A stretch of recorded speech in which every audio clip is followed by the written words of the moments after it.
오래전 미국의 오하이오주 클리블랜드의 한 고등학교에 찰리 패독이라고 하는 올림픽 육상 선수가 와서 강연을 한 적이 있습니다.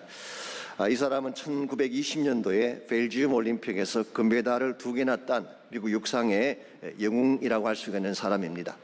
이 패독이 학생들 앞에서 자신이 가졌던 꿈과 또 그것을 이루게 된 과정을 자랑스럽게 소개를 했습니다. 강연이 끝나자 한 흑인 소년이 패독의 코치를 찾아가서 이렇게 말을 했습니다.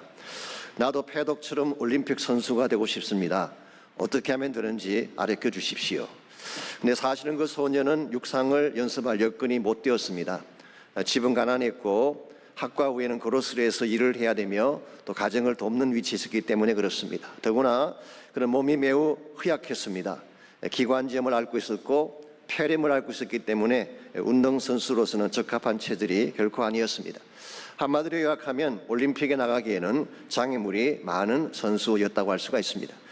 그럼에도 불구하고 너무나 간절하게 부탁을 하기 때문에 코치가 이렇게 충고를 해 주었습니다. 꿈을 가지는 것은 참으로 좋은 일이지만 그것을 이루려면 꿈에다 사다리를 놓아야 한다. 사다리의 첫 번째 단은 인내다, patience. 두 번째 단은 헌신, commitment. 그리고 세 번째 단은 훈련이다, discipline. 그런데 이 모든 것을 다 해도 마지막 한 단이 없으면 절대로 꿈을 이룰 수가 없다. 그 마지막 단이 faith, 믿음이라고 말을 해 주었습니다. 이것은 결국 우리가 노력을 다 할지라도 마지막에 성취하려면 하나님의 능력이 필요하다, 그런 뜻일 것입니다. 이 말을 깊이 마음에 새긴 그 소년이 그때부터 하나님께 기도하기 시작을 했습니다. 그리고 힘은 들지만 자신의 불안 난관들을 모두 극복을 하고 전심을 다해 훈련을 한 결과 1936년도에 베를린 올림픽에 출전을 해서 금메달 4개를 따는 영웅이 됐습니다. 이 사람이 미육상 명예의 전당에 이름을 올린 제시 오웬이라고 하는 사람입니다. 이 사람이 당시 베를린 올림픽에 참가함으로써 큰 충격을 전 세계에 던졌다고 합니다. 왜냐하면 나치 히틀러가 올림픽을 유치를 하면서 독일인의 우수함, 아리안 민족의 우수성을 만천하에 보이기를 소원했는데 흑인 선수 한 명에게 독일 백인 선수들이 속속이 무너졌기 때문입니다. 그래서 히틀러가 너무 화가 난 나머지 시상식 때 제시 오웬과 악수를 하지 않았다고 하는 그런 재미있는 일화가 남아 있습니다. 여러분, 우리 인생의 앞길에는 항상 장애물이 있기 마련입니다. 우리가 만약 그 장애물 앞에서 멈춰서게 되면 아무것도 성취할 수가 없는 것입니다. 그러나 장애물이 있을지라도 믿음으로 그것을 뚫고 지나가면 하나님께서 준비해 놓으신 참된 차원의 축복을 누릴 수가 있습니다. 역설적이긴 합니다마는 새 축복의 장을 열기 전에는 꼭 어려운 시련이 먼저 찾아오는 것이 보편적인 삶의 패턴입니다. 그래서 안드레 핸들슨이라는 분은 이런 말을 했습니다. 모든 축복의 돌파는 큰 전투를 겪은 후에야 온다. 큰 시련이 통과한 후에야 참된 축복의 창이 열린다, 그런 뜻으로 말을 했어요. 실제로 성경을 보게 되면 요셉 같은 경우에 그가 바로에게 발탁이 되고 총리의 자리로 올라가게 됩니다마는 이와 같은 출세를 하기 전에 무슨 일이 먼저 선행되었나요? 억울한 감옥 생활이 먼저 선행이 됐습니다. 이 젊은 사람이 성추행 혐의로 감옥에 갔습니다. 얼마나 그의 마음이 상하고 또 분통하고 우울한 마음이 있었겠습니까? 웬만한 사람 같았으면 선뿌리를 마음에 품고 원망과 원통함 속에 시간을 보낼 수 있을 것인데 요셉은 그렇게 하지 않았습니다. 감옥 안에서도 여전히 하나님을 신뢰했고 여전히 꿈꾸는 자로 살아갔습니다. 그 결과 그가 갇혔던 그 감옥이 총리 자리로 곧장 올라가는 지름길이 된 사실을 성경이 소개하고 있죠. 다니엘과 그의 세 친구의 케이스도 마찬가지입니다. 만일 다니엘에게 사자뿔이 없었더라면, 그리고 세 친구 사드락과 메삭과 아벳느고에게 풀무불이 없었더라면 그들이 과연 바벨론 제국의 정상까지 올라갈 수가 있었을까요? 아닙니다. 가로막는 난관이 있었지만 믿음으로 바르게 달려갔기 때문에 하늘의 별과 같이 아름다운 인생이 된 것입니다. 이런 의미에서 우리 앞에 장애물이 주어지지만 장애물을 두려워해서는 안 됩니다. 어떤 분의 표현처럼 장애물은 넘어지라고 있는 것이 아니라 뛰어넘으라고 있는 것입니다. 그러므로 우리가 바른 자세로 우리 앞에 있는 장애를 뚫고 지나가기만 하면 하나님이 예비하신 진정한 차원의 축복과 비전을 맛보게 되는 것입니다. 이제 새해가 시작되긴 했습니다마는 여전히 우리 앞을 가로막는 장애와 난관들은 존재하고 있습니다. 그것이 무엇이든 어떻게 하면 이와 같은 난관과 장애를 뚫고 하나님께서 준비하신 새로운 비전의 창을 열어갈 수 있을지 오늘 주신 본문을 중심으로 함께 나눠보려고 합니다. 오늘 같이 읽은 본문에 보시면은 초기 교회의 영적 돌파에 대한 말씀이 기록되어 있습니다. 환난이라고 하는 큰 난관이 찾아왔지만 그것을 뛰어넘어서 하나님 비전을 이루었던 초기 교회의 아름다운 모습이 오늘 본문의 내용이라고 할 수가 있겠습니다. 여러분 아시는 대로 첫 번째 교회, 최초의 교회인 예루살렘 교회는 획기적인 성장을 이루겠던 그런 교회라고 할 수가 있습니다. 사도행전 2장 41절에 보면 하루에 3,000명씩 숫자가 늘었다고 했죠. 4장 4절에 가보시면 5,000명이 늘어났습니다. 5장 14절에서는 큰 무리가 주께로 나왔다. 숫자로 계산할 수가 없어서 큰 무리라고 표현을 했습니다. 6장 7절을 가보게 되면 하나님의 말씀이 점점 더 왕성해져서 예루살렘에 있는 숫자의 수가 더 심히 많아지고 greatly multiplied, 더 심히 많아지고 허다한 제사장의 무리도 이 도에 복종했다, 그런 말씀이 나옵니다. 이만큼 파워풀하게 그리고 담대하게 사역을 전개하고 있는데요, 이와 같은 한창 성장의 가도를 달릴 때에 환난이라고 하는 큰 장애물이 그들 앞에 주어지게 됩니다. 스데반의 순교를 기점으로 해서 본격적인 박해가 시작이 된 것입니다. 사도행전 8장 1절 말씀에 하면은 이 박해 때문에 사도들 외에는 다 흩어졌다고 기록을 하고 있습니다.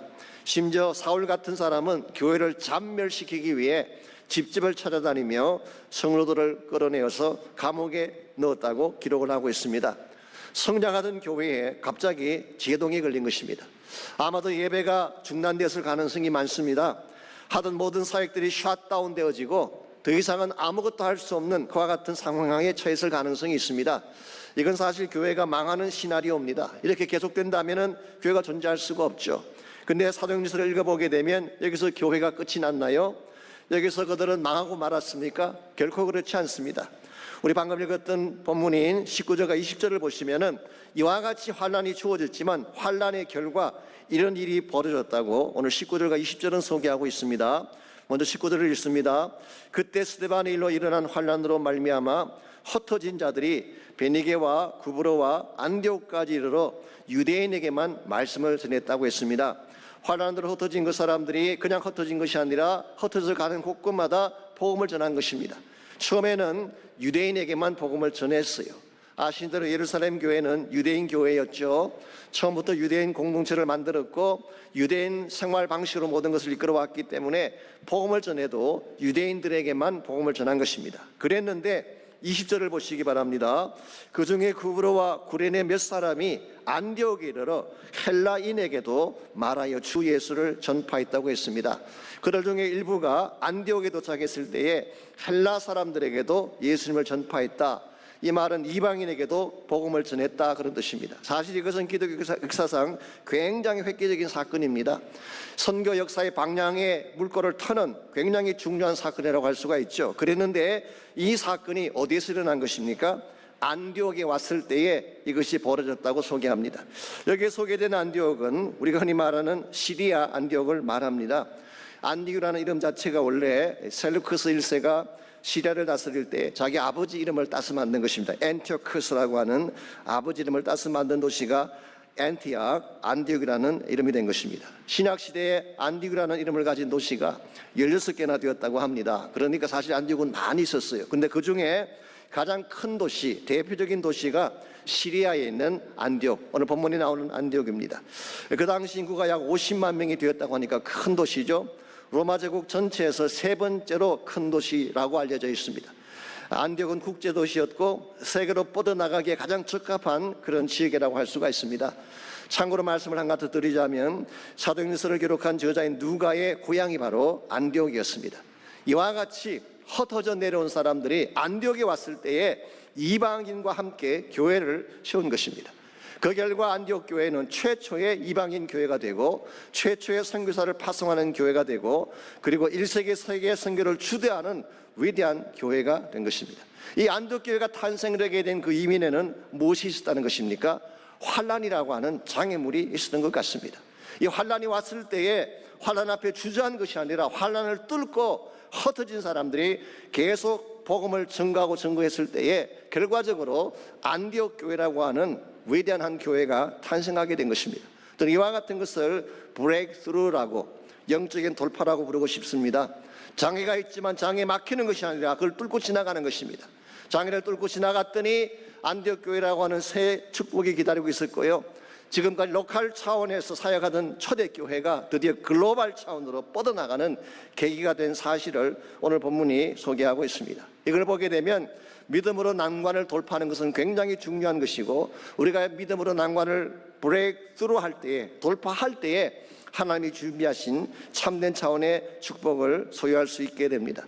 오점가지의 삶에도 브레이크스루, 영적인 돌파가 필요합니다. 그래야지 하나님께서 예배하신 참된 복을 누릴 수가 있기 때문에 저희 교회에도 브레이크스루가 필요하다고 생각합니다. 솔직히 지난 1년 동안 거의 모든 것이 다 멈춘 상태에서 지나오지 않았습니까? 팬데믹이 남겨놓았던 많은 난관들이 아직도 교회를 붙잡고 있습니다. 그러나 저희 교회가 진짜 하나님이 기뻐하시는 하나님 사회적 교회로 성장해 가기를 원한다면 이제는 이 모든 난관을 뚫고 지나갈 수 있는, 브레이크스루 할 수 있는 믿음이 필요한 것입니다.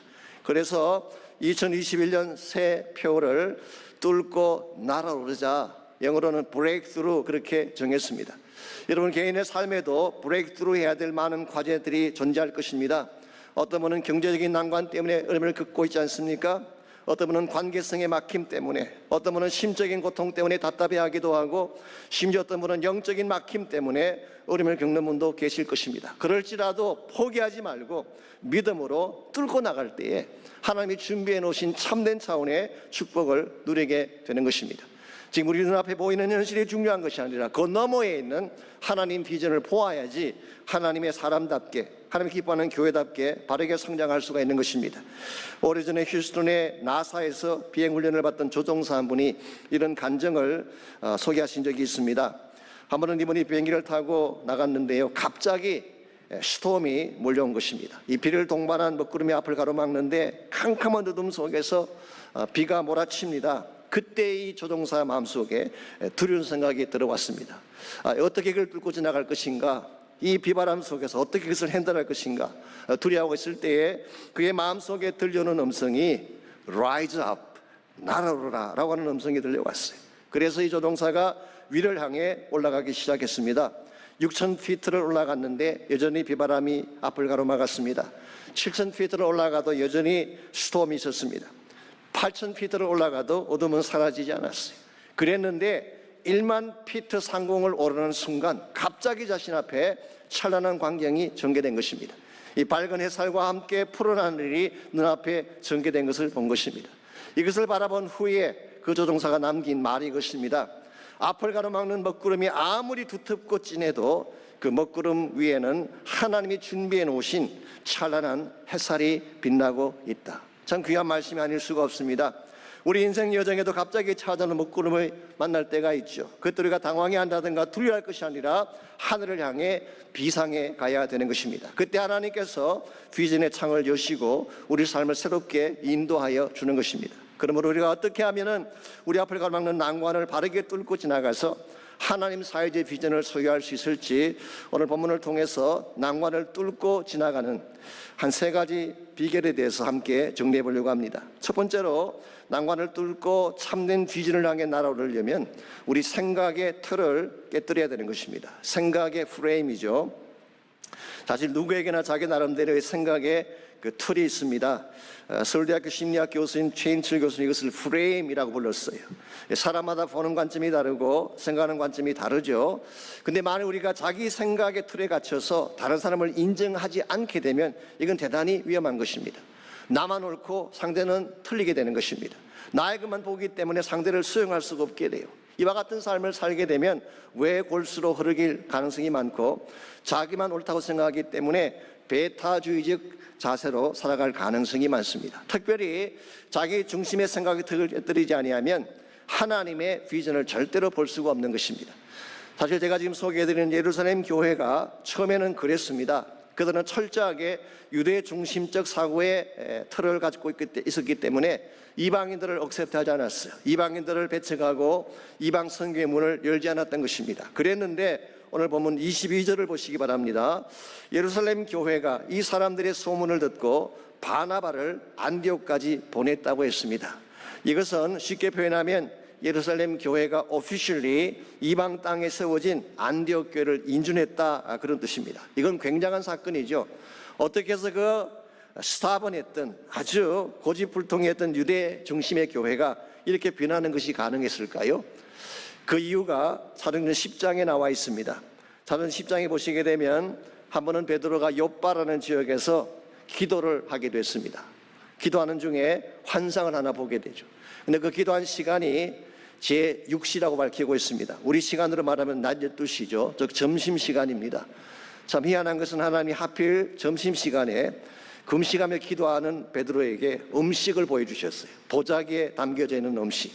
어떤 분은 가끔 기도할 때 시장하면 설렁탕이 왔다 갔다 하고 곰탕이 왔다 갔다 한다 그런 말도 하는 분이 계십니다만은 이 베드로 케이스는 그런 케이스는 아닌 것 같습니다. 하나님이 계시를 보여주신 사건이에요. 그 보자기를 봤더니 그 보자기 안에는 유대인들이 먹어서는 안 되는 부정한 음식들이 가득 담겨져 있는 것입니다. 그때에 음성이 들려오기를 베드로야 일어나 그것을 잡아 먹어라, 그렇게 음성이 들려왔어요. 그때 베드로가 뭐라고 했나요? 그 유명한 문구 Not so Lord라고 하는 주여 그럴 수 없나이다 라고 하는 유명한 문구를 거기 쓰게 되죠. 주님이라고 부르면서 노라고 대답하는 이율배반적인 답이 여기서 나온 것입니다. 속되고 더러운 것을 먹을 수 없습니다. 이와 같은 베드로의 말에 대해서 다시 음성이 들려오기를 하나님께서 깨끗하게 하신 것을 너가 속되게 하지 말라고 하는 음성이었어요. 사실 이것은 이방인 고넬료의 집을 방문해서 그에게 복음을 전하라고 하는 환상의 내용이었죠. 그동안 유대인들은 이방인을 더러운 짐승 취급을 하고 그들과는 상종을 하지 않았습니다. 그리고 베드로 본인도 지금까지 이방인과는 교제를 하지 않았는데 이 음성을 듣고 베드로가 자신의 기존 생각의 틀을 다 깨뜨리고 고넬료 집을 방문을 하고 복음을 전한 것입니다. 그랬더니 하나님이 그 이방인 고넬료의 집에 성령을 부어주시고 복음의 아름다운 열매들을 맺게 하신 것입니다. 사실 이것이 이방 선교의 문을 여는 첫 관문이었다고 할 수가 있습니다. 예수님께서 베드로에게 천국 열쇠를 주셨다고 하지 않았습니까? 제 개인 생각으로는 그 천국 열쇠가 이 선교의 문을 여는 열쇠가 아닌가. 그래서 언제나 선교의 새로운 문이 열릴 때는 베드로가 있었어요. 그래서 베드로를 통하여서 이방 선교의 첫 관문이 열렸는데요, 한 가지 문제가 더 있습니다. 베드로는 오케이를 했지만 예루살렘 교회 공동체가 아직 오케이한 것은 아니었어요. 오히려 이것이 문제가 되어서 교회 안에서 논란이 벌어졌습니다. 아무리 베드로가 사도라고 하지만 어떻게 교회의 허락도 없이 이방인 집을 방문할 수가 있나? 이건 금기사항인데 어떻게 이와 같은 일을 행할 수가 있는가라고 해서 논란이 시작이 된 것입니다. 그때에 베드로가 지금까지 일어난 사실을 회중들 앞에 자세하게 설명을 해주고 읽지 않았지만 17절과 18절을 보시면 베드로가 마지막에 이렇게 말을 합니다. 그런즉 하나님이 우리가 주 예수 그리스도를 믿을 때 주신 것과 같은 선물을 그들에게도 주셨으니 내가 누구이기에 하나님을 능히 맡겠느냐. 쉽게 말하면 이건 하나님이 하신 거다, 하나님의 뜻이다, 이방 선교문을 여는 것이 하나님의 계획이다, 이 말씀을 회중들 앞에 설명한 것입니다. 근데 이 말을 듣자마자 18절 그들이 이 말을 듣고 잠잠하여 하나님께 영광을 돌려 이르되 그러면 하나님께서 이방인에게도 생명 얻는 회개를 주셨도다 하니라. 참 귀한 말씀이 아닐 수가 없습니다. 이거 보게 되면 예루살렘 교회가 그래도 꽤 수준이 괜찮았던 교회라고 생각을 합니다. 이 담임 목사가 의견도 묻지 않고 일을 저질렀는데 하나님의 뜻이라고 이야기하니까 그걸 받아주는 자세, 이게 사실은 생각의 틀을 깨뜨리는 과정이에요. 우리 개인적으로도 내가 지금까지 고집했던 패러다임 깨뜨려야 돼요. 교회적인 차원에서도 민족적인 차원에서도 이 패러다임을 깨뜨려야지 하나님이 보이기 시작하고 하나님의 비전이 보이기 시작하는 것입니다. 우리 마음의 중심에 나로 꽉 차 있는 사람은 절대 하나님 볼 수가 없어요. 하나님께서 아무리 위대한 축복을 예배해 놓고 초청하셔도 나의 생각이 꽉 차 있는 사람은 하나님의 음성을 들을 수가 없는 것입니다. 특별히 불신앙적인 사고로 가득 차 있는 사람은요, 하나님께서 어떤 기적을 베풀어 주셔도 받아들이질 못합니다. 왜냐하니까 믿지 않으니까, 믿지 않기로 작정하고 바라보니까 무슨 기적을 행해도 기적이 되지 않게 되는 것입니다. 사실 이것이 이스라엘 백성이 40년 광야 생활하면서 하나님께 보였던 태도예요. 얼마나 하나님이 많은 기적을 베풀어 주셨어요. 얼마나 초자연적인 능력을 많이 베풀어 주셨어요. 그럼에도 불구하고 믿지 않았어요. 마음속에 믿지 않기로 작정한 생각의 틀이 꽉 차 있기 때문에 이거 참 위험한 것입니다. 미국에 어떤 사람 한 사람이 밤에 차를 타고 가다가 그만 타이어에 펑크가 나고 말았습니다. 이 타이어를 갈려면은 잭이 필요한데 자동차 트렁크를 열어보니까 잭이 없어요. 가만히 생각을 해보니까 약 1마일 떨어진 곳에 자기 친구 집이 있는데 그 친구에게 가서 빌리면 되겠다 그런 생각이 들었습니다. 그래서 그 친구 집을 향해서 걸어가면서 생각을 합니다.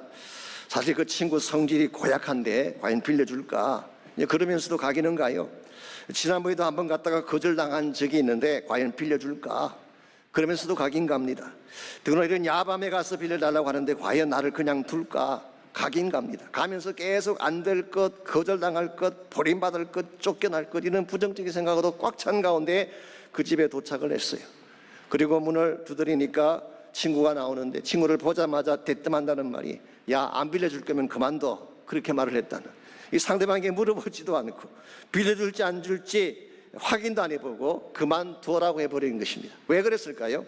이미 내 마음속에 안 된다는 생각이 꽉 차 있기 때문에 상황이나 조건에 상관없이 무조건 부정하는 것입니다. 이건 불행한 현실이 아닐 수가 없습니다. 여러분과 제가 하나님께 나아갈 때는 이런 내 중심적인 생각을 깨뜨려야 돼요. 부정적인 생각도 깨뜨리고 불신앙적인 프레임도 깨뜨려버리고 하나님께서 말씀하시면 무엇이든 할 수 있다는 믿음을 가지고 하나님께 나가셔야지 하나님께서 준비하신 복을 누리게 되는 것입니다. 이런 면에서 2021년 한 해는 여러분 자신을 비우고 지금까지 고정관념을 다 깨뜨리고 믿음 중심으로 하나님 중심으로 달려나가셔서 하나님이 예비하신 모든 축복을 누리시기를 바랍니다.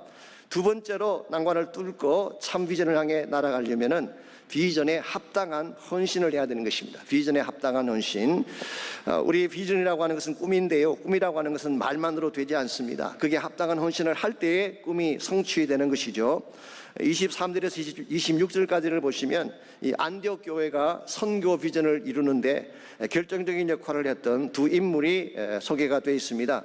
그 중에 한 사람은 바나바이고 또 한 사람은 사울입니다.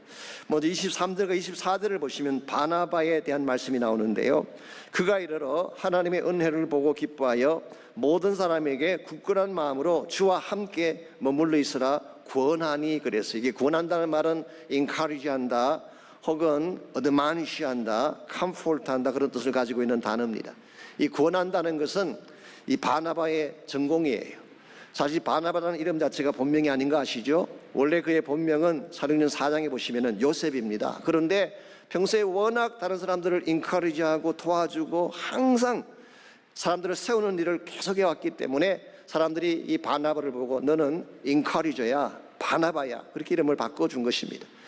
요즘 교회에서 권사라고 하는 직을 드리게 되죠. 사실 권사직의 핵심이 바로 이것입니다. 권사는 구원하는 자를 말하는, 인카리저를 말하는 것입니다. 저희 교회 안에도 바나바 같은 권사님이 많이 계시죠. 참 감사할 일입니다. 그런데 바나바는 구원하는 사람, 인카리저일 뿐만 아니라 그 다음 절을 계속 보게 되면 착한 사람이라고 말하고 있습니다. 착하다, 이것은 온유하고 겸손하다 그런 뜻이에요. 여기에다가 성령과 믿음이 충만한 사람이다. 사실 착한 것만으로도 참 귀한 성품인데요, 여기에다가 영성이 함께 가는, 이걸 우리가 금상첨화라고 부르는 것입니다. 금상첨화가 무슨 뜻인지 아시죠? 비단 위에 꽃을 다한다 그런 뜻이에요. 이와 같이 인격도 아름답고 영성도 뛰어나고 많은 사람들을 인커리지하는 이런 바나바가 있었기 때문에 많은 사람들이 그리스도에게로 돌아와서 안디옥 교회가 성장하게 된 사실을 말하고 있습니다. 그래서 이 바나바를 통해서 안디옥 교회가 세워지게 되고 많은 사람들이 모인 건 사실인데요, 이것만으로 충분하지 않았던 것 같습니다. 그래서 또 한 분이 등장하는데요, 그 사람이 사울이라고 하는 사람입니다. 나중에 바울이 되죠. 25절 26절을 보시면은 바나바가 사울을 찾으러 다소로 갔어요. 이거 보면 참 바나바가 귀한 분입니다. 본인이 기득권을 가지고 있지만 기득권을 주장하지 않고 본인이 색한 펄슨이 되기로 작정하고 그 먼 곳까지 사울을 찾으러 간 것입니다. 그리고 만남에 안디옥으로 데리고 와서 둘이 교회에 1년간 모여 있어 큰 무리를 가르쳤고 제자들이 안디옥에서 비로소 그리스도인이라 일컬음을 받게 되었다라고 오늘 성경은 기록하고 있습니다. 여기서 안디옥에서 제자들이 그리스도인이 되었다, 이 말은 우리가 주목할 필요가 있습니다. 오늘 우리가 생각하는 것과 사실 좀 반대 케이스 같은데요, 오늘날은 이 크리스찬이라는 이름이 교회에 나오면 다 그 이름을 불러줘요. 그게 크리스찬 그러는데, 이 크리스찬 이름은 사실 그렇게 함부로 쓸 수 있는 게 아닙니다. 그래서 크리스찬들을 교회에서 말씀으로 훈련을 시키면 제자가 된다 그러는데, 오늘 본문은 반대로 이야기하고 있어요. 원래 제자들을 1년 동안 말씀을 잘 가르치고 양육을 했더니 크리스찬이 됐대요. 이 크리스찬이라는 이름의 뜻이 무엇인가요? 이것은 예수에게 붙은 사람이다, 작은 예수다, 그런 뜻입니다. 그래서 이 크리스찬 이름은 굉장히 아름다운 이름이에요. 누가 봐도 예수 믿는 사람인 것입니다. 어디를 살펴보아도 예수님 향기가 나는 사람, 이와 같은 사람들을 양육을 해야지 안디옥 교회가 선교 사역을 할 수 있게 된 것입니다. 하나님은 안디옥 교회를 세우고 선교적 비전을 이루기 위해서 바나바도 사용했지만 바울도 사용을 했어요. 하나님의 교회에는 이 두 역할이 다 필요합니다. 우리 모두에게도 하나님 주신 은사가 따로 있지 않습니까? 우리에게 주신 은사를 따라서 각각 본인에게 할당된 바른 사역을 하고 합당한 사역을 해야지 교회가 바르게 성장을 하고 하나님 비전을 이룰 수가 있는 것입니다. 저는 솔직히 이번에 코로나를 겪으면서 많은 것을 깨닫게 되고 느끼게 됐습니다. 난세의 영웅이 나온다, 그런 말이 있잖아요. 어려운 시기가 되고 보니까 정말 누가 교회를 사랑하는 사람인지, 교회를 지키는 사람인지를 알게 되겠더라고요. 어려움 가운데도 예배를 지키는 분들이 계셨습니다. 기도의 자리를 지키는 분들이 계셨어요. 어렵지만 섬김의 자리를 지키고, 힘들지만 사실 본인은 교회 나오지 못하면서도 교구장으로서 목자로서 양들을 지키는 분들을 제가 많이 보았어요. 이와 같은 사람들이 바로 영웅들이, 히로즈. 영웅이 따로 있는 게 아닙니다. 자기 역할을 하는 사람들이 영웅이에요. 그것도 unsung heroes, 이름 없이 빛도 없이 사역하는 영웅들. 하나님의 교회에 이런 사람들이 많아져야지 하나님 교회가 든든하게 세워지게 되고, 결과적으로 하나님 나라 일꾼들이 많이 만들어지게 되면서 하나님의 비전을 이루게 되는 것입니다. 이와 같이 환난이라는 난관이 찾아왔지만 이것을 뚫고 참된 하나님 비전을 향해 올라가기 위해서는 1차적으로는 생각의 틀을 깨뜨려야 돼요. 내가 옳다고 생각했던 나의 중심적인 사고의 틀을 깨뜨려야 되는 것입니다. 두 번째로 이 꿈을 이루기 위한 합당한 헌신자들이 필요한 것입니다. 마지막 세 번째로 필요한 것이 있습니다. 그것이 바로 21절이 소개하는 것인데요, 주의 손이 함께 해야만 하나님의 비전을 이룰 수가 있습니다. 사실 21절이 금년도 저희 교회 우리 표의 핵심 구절이기도 합니다만은 21절 말씀 제가 읽습니다. 주의 손이 그들과 함께 하심에 수많은 사람들이 믿고 주께 돌아오더라. 주의 손이 함께 하심에, 이게 사실은 모든 장애물을 깨뜨리는 능력이죠. 주의 손이 함께 하심에, 이게 우리를 난관을 뚫고 올라가게 하는 힘의 원천이라고 표현할 수가 있습니다. 이 주의 손이라는 표현 혹은 여호와의 손이라는 이 표현은 성경에 많이 등장하는 구절 중에 하나입니다.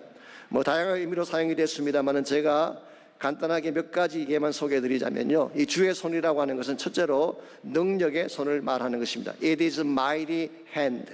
홍해를 가른 손이 주의 손이에요. 아말렉을 무찌르고 다곤 신당의 다곤을 부순 힘이 여호와의 손이었습니다. 이 주님의 손이 우리와 함께하면 불가능이 있을 수가 없는 것입니다. 두 번째로 이것은 보호의 손, It is a protecting hand. 이스라엘을 죽음의 사자로부터 보호한 것이 여호와의 손이었죠.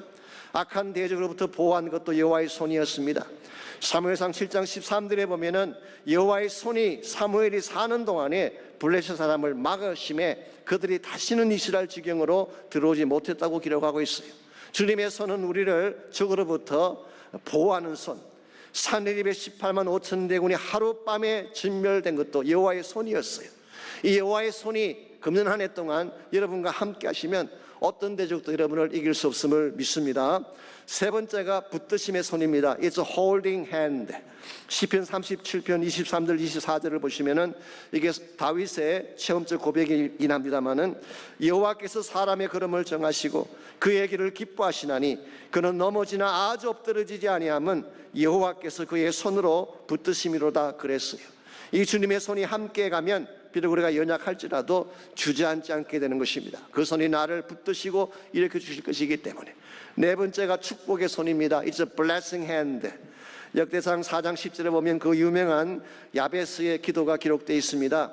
원컨대 주께서 내게 복의 복을 다하사 나의 지경을 넓히시고 주의 손으로 나를 도우사 나로 환난을 벗어나 근심이 없게 하옵소서 하였더니 하나님이 그 구하는 것을 허락하셨더라라고 했어요. 복에 복을 다하시는 손, 모든 환난을 벗어나 근심을 씻겨주시는 손, 이 주님의 손이 오늘 여러분의 인생을 축복하시면 코로나 바이러스가 떠나가고 불행과 아픔이 다 떠나가게 되는 것입니다. 이와 같은 것이 주님의 손인데요, 오늘 본문에서는 한 가지를 더 소개하고 있습니다. 주의 손이 그들과 함께 하심에 수많은 사람들이 믿고 주께 돌아오더라. 이게 무슨 손을 말할까요? 이것은 부흥의 손을 말하는 것입니다. It's a revival making hand. 주님의 손은 부흥을 가져오는 손이에요. 하나님 나라가 세워지는 손입니다. 수많은 사람들이 주께로 돌아오고 하나님 나라가 세워지고 복음이 열방 가운데 뻗어나가게 하는 힘이 바로 주의 손으로부터 나오는 것입니다. 그러므로 여러분과 제가 정말 우리 앞을 가로막는 장애를 뚫고 브레이크트루 하기를 원한다면, 그 결과 비전의 창을 향해 올라가기를 정말 원한다면 주님의 손을 붙잡아야 되는 것입니다. 사실 우리를 공격하는 사탄이 굉장히 무섭게 우리를 공격하지만요, 실제 사탄은 허상입니다.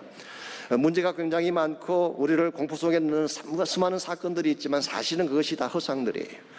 제가 오래전에 방송을 통해서 잭 그레이엄 목사님 설교를 들은 적이 있는데요, 한 번은 이분이 본인이 어릴 때 이야기를 그 방송 가운데 해주셨어요. 이 잭 그레이엄이 어릴 때 그가 늘 다니던 길목에 큰 집이 한 채 있었습니다. 근데 그 집 앞에 사나운 개 한 마리가 늘 앉아 있었어요.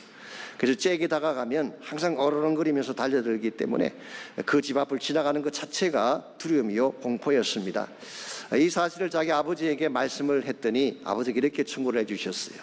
아들아, 다음번에 내가 그것을 지나가다가 혹시 개가 달려들려고 하면 절대 도망가지 말고 두 눈을 똑바로 뜨고 그를 노려보아라. 그러면 개가 너를 해치지 못할 것이다. 잭의 마음에 두려움이 있긴 했지만 아버지가 하시는 말씀이니까 믿고 순종해보자, 그렇게 결심을 하고 그 다음날 그 집 앞을 지나갈 때에 아버지가 하신 말씀 그대로 했어요. 그 개가 막 덤비려고 할 때 눈을 똑바로 떠다보고 개를 쳐다본 것입니다. 그랬더니 개가 어떤 반응을 보였을까요? 개도 자존심이 있는데 어제까지 빌빌대던 내가 갑자기 눈 똑바로 뜨고 쳐다보는데 화가 안 나겠어요? 그러니까 개가 그냥 왁 하고 뛰어올랐어요. 근데 그 다음 순간 그 자리에 풀썩 주저앉고 만 것입니다. 사실 잭은 잘 보지 못했는데 자세히 보니까 그 개의 목에는 체인이 묶여져 있었던 것입니다. 아버지는 이 사실을 알고 있었어요. The dog was chained. 아무리 사납게 소리를 지르고 삼키듯이 달려와도 He was chained. 결박되어 있는 것입니다. 하나님이 모든 악한 마귀를 결박시켜 놓으신 줄 믿습니다. 어떠한 불행이 우리를 공격하고 산더미 같은 위기가 소리치며 달려들어도 두려워할 이유가 없습니다. 하나님이 결박시켜 놓았기 때문에 아무리 날뛰어도 아무리 삼키려고 달려들어도 하나님이 우리와 함께 하시고 주의 손이 우리를 붙잡게 되면 누구도 우리를 해칠 수가 없고 누구도 우리 앞길을 가로막을 수가 없는 것입니다. 이런 면에서 우리 한 사람 한 사람은 참 연약하고 보잘것없는 존재이지만 주의 손이 함께 할 때에 여러분은 모든 난관을 뚫고 지나갈 수 있는 브레이크스루의 삶을 살아갈 수가 있습니다. 저는 2021년 한 해 동안에 예수님의 손을 꼭 붙잡고 그 능력 가운데 사시기를 바랍니다. 우리 삶의 환경은 아직 다 변하지 않았고 지금도 우리를 공격하는 많은 악한 자들의 공격은 존재하겠지만 주의 능력의 손을 붙잡고 달려가게 되면 누구도 당신을 해칠 수가 없고 당신을 가로막을 수가 없고 그 주의 손을 붙잡고 하늘을 향해 비상하게 되면 하나님의 비전을 이룰 수가 있고 주의 나라를 이루며 살아갈 수가 있습니다. 이제 한 해가 시작이 됐는데 여러분께서 환경을 바라보지 마십시오. 사람들을 바라보지 마십시오. 사람들이 변화되어지고 환경이 바뀌어지리라고 기대하는 것은 여러분을 더 실망시킬 따름입니다. 변치 않은 하나님 바라보시기 바랍니다. 그의 능력 바라보시기 바랍니다. 그리고 힘들고 어려울 때마다 주의 손 붙잡고 기도하시기를 바랍니다. 그때에 하나님께서 여러분을 도와주시고 여러분을 그 모든 것에서 해방시켜 주시고 난관을 뚫고 날아오게 하는 것입니다.